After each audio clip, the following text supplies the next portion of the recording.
एक सासू माँ और एक बहू रानी, दोनों की एक कॉमन गलती पूरे घर का माहौल खराब कर देती है। और वो गलती है किसी तीसरे की बातों में आना।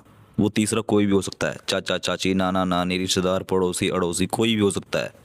वो लोग सास के कान भरेंगे, बहू बदल गई है, बहू बड़ी तेज है, बहू बड़े नखरे वाली है, बहू बहुत घमंडी है। इस तरह की बातें बोल के सास के कान भरेंगे। और बहू के कान भरेंगे कि तेरी सास तुझे पसंद नहीं करती, तेरी सास हमेशा तुझे नीचा दिखाना चाहती है, तेरी सास तेरी लड़ाई बजवाती है तेरे हस्बैंड से।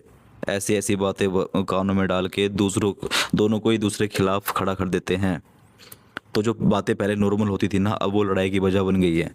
एक्चुअली में बात तो ये है, जब घर में लड़ाई होती है ना, तो दो पर्सन नहीं लड़ते, उनके बीच की बातें लड़ती हैं। दोनों एक दूसरे को शक की निगाहों से देखते हैं। अगर बहू कमरे में है तो सास को लगता है किसी परिवार से मतलब ही नहीं है, कमरे में पड़ी रहती है पूरे दिन, इतना बीपी डाउन रहता है कि इसका इतना ये हो गया, क्या वो हो गया क्या।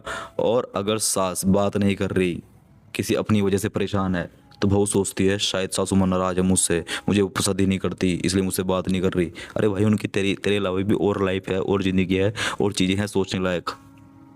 तो भाई, तीसरे की बातों में आने से बेटर है एक तरीका, एक दूसरे से डायरेक्ट बात करो। कोई दिक्कत है तो एक दूसरे से फेस टू फेस बात करो, ये दिक्कत है। और इस तरह अगर आप बात करोगे तो आधी आधी प्रॉब्लम का हल ना वही निकल जाता है। भाई ये रिश्ते हैं ये, कोई भी जीते, सासू जीते या बहू रानी जीते, हारता हमेशा हमेशा रिश्ता ही है, और पिसता हमेशा लड़का ही है। ठीक है ना। तो भाई, वो लड़का है तेरा और तेरा पति है, संभाल उसको, वो टूट जाएगा और तुम दोनों खुश नहीं रहोगी ना।